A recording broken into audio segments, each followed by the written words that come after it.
Hello, I am Ginny Metheral and I'm here to teach you, the whole world, everybody, your aunt, the postman, your gran, your next door neighbour, how to be a witch. You can be a witch if you're male, technically that's a warlock, or you can be a witch if you're female, or you can be a witch if you're male, if you prefer, gender fluid. We're all about that in this witchy state that we're in. Live and let live is what I say.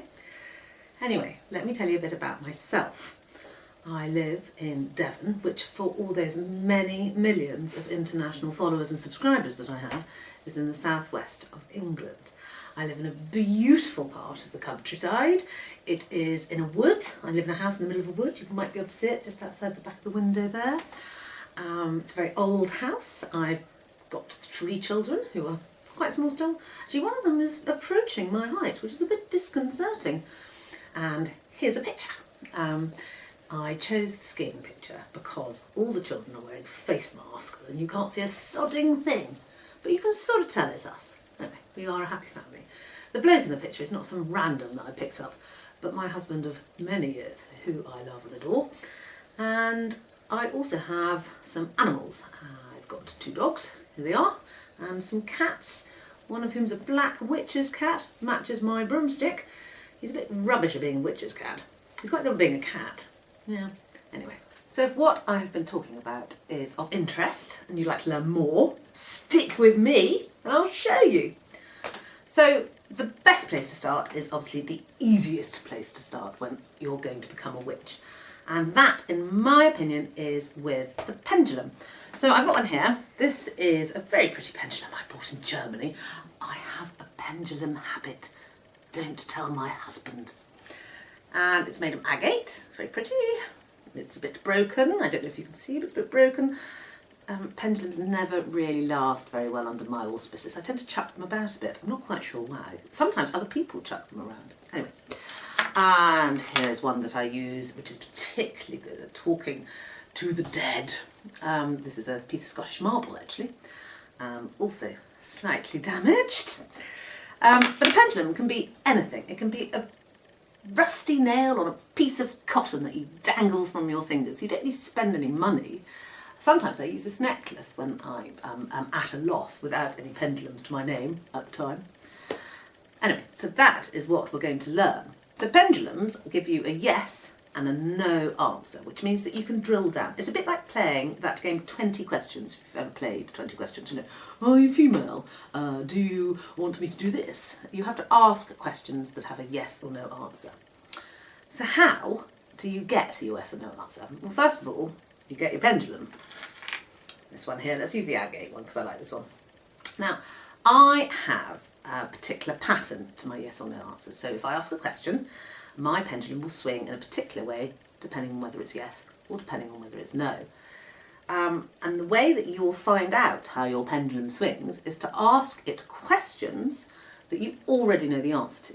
For example, let's try a yes question for my pendulum. So, pendulum, do I like red wine? And you can see my pendulum is swinging backwards and forwards. This is my yes response. Now, you can't just ask one question, you have to ask several questions to make sure that is the right answer. Because it could be, you know, you could be settling into your pendulum tune.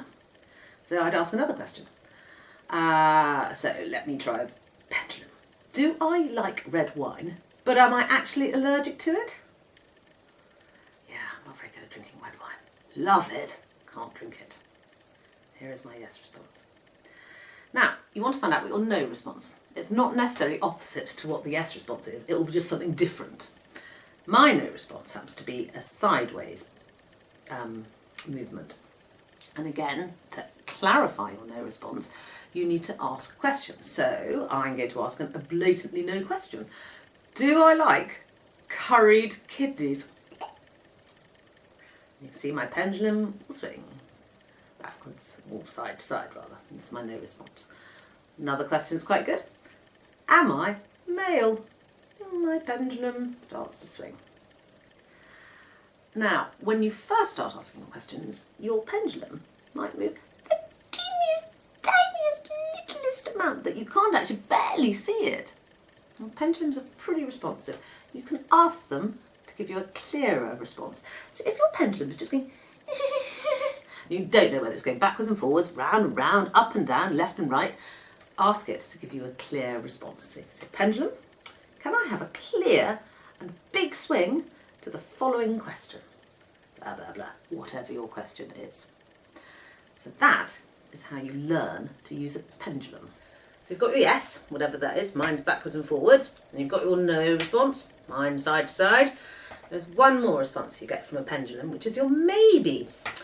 Maybe responses are generally because you've asked a question which is about the future. Now the future is not set. There's a general framework for the future, but certain components, they're not, definite. So it's a maybe. There is a manner of choice in how you go about your future, so the pendulum doesn't answer those questions with anything really other than a maybe. So you could say, am I going to get married? Maybe. Well, your maybe response is going to be not a yes and not a no. It will be just something different. My maybe responses actually change quite frequently depending on how strong the maybe response is. So my maybe response sometimes is just then the pendulum just sort of jiggles a bit on its bit of string, doesn't really move anywhere. And sometimes when it's a really strong maybe, it'll go maybe, maybe, and go round and round in circles. So it does sort of change. My yes and no responses never really change. And so to learn your maybe responses, again, you ask questions that might happen. So, will I was about to say, will I have another baby? But that's a blatant no question. Will I plant more bulbs this winter? No, that's a yes question. I can't even think of a maybe question. You'll have to make them up and see what your maybe response is. The other thing that might happen with your pendulum is that it might take a little while to make a response. So it can start very smallly, going backwards and forwards, say for a yes response, will take for ages. But if you let it stand, the response will come. So do not despair if you're asking these questions and your response is slow to come. And if it doesn't come, it's because you're asking a question that has a maybe answer and you haven't realised it. When I was teaching this the other day to a very nice person called Steve, I asked him to make some yes questions. And he said, am I an acrobat? Sorry, there's no questions rather. And having said, am I an acrobat? The pendulum went, well, yeah. I said, well, can you do a handstand? And he went, oh, yeah, I can. I said, well, you're sort of an acrobat then. You're not an acrobat by trade, but you've got acrobatic skills. So you've got to be very careful in what you say. Make sure that it is fully yes and fully no. So, as I said at the beginning, your pendulum is a magnifier of energy, and it can magnify the energy that you're putting into it, or the energy from a room, or the energy from an animal, or the energy from somebody else, or the energy from a spirit. It can magnify any energy. That is how it works, so to speak. So it works. And energy comes in different forms. So there's good energy and then there's negative energy. And if you get negative energy in your pendulum, it can give you a skewed response. So your yes and no answers will go completely out the window. You could say, am I a boy? And your pendulum goes, yes, you are. Well, you need to clean your pendulum. And it's a really good idea when you first get a pendulum to give it a clean. Now this is a spell, and you're going to write your own spell, because each pendulum is different. But the good thing about it is that you can ask the pendulum. Now, one of the best ways, bizarrely, who would have thought it, of cleaning a pendulum is to wash it. Yeah, nice hot soapy water. I use rose soap because I love the smell. It's really nice and pretty. And if you wash your pendulum in a hot soapy water, then you can say to your pendulum, do you need any further clearing? And your pendulum might go yes or might go no. So if I ask my pendulum, do you need any further clearing? Mine's going no at the moment. But if it says yes, then there's a couple of other things that you can consider doing with your pendulum. You can consider leaving it out on the windowsill in the sunlight, because sunlight gives it lots of lovely energy and it can cleanse and clean your pendulum. You might consider leaving it on the windowsill in the moonlight. Moonlight does exactly the same thing. Yeah, who knew? Or I quite like doing a singing bowl. I don't know if anyone has seen one of these. These are Tibetan or Nepalese or Indian prayer bowls, or Hindu prayer bowls really, or any prayer bowls, Buddhist prayer bowls. You put your pendulum in it and give it a bong. Oh, love it. I always do 3 bongs. A friend of mine's always complaining, saying you don't need to do 1 bong. I like the 3. It really conforms with my idea of, you know, OCD. Anyway, put it in your singing bowl and give it a bong. Then you can take it out and say, would you like some more bonging? And if it says yes, put it back in the singing bowl. It might need bonging 3 times a day for 3 days. That's often a good one for new pendulums. The other thing you can do is give it a smudge, as it's said.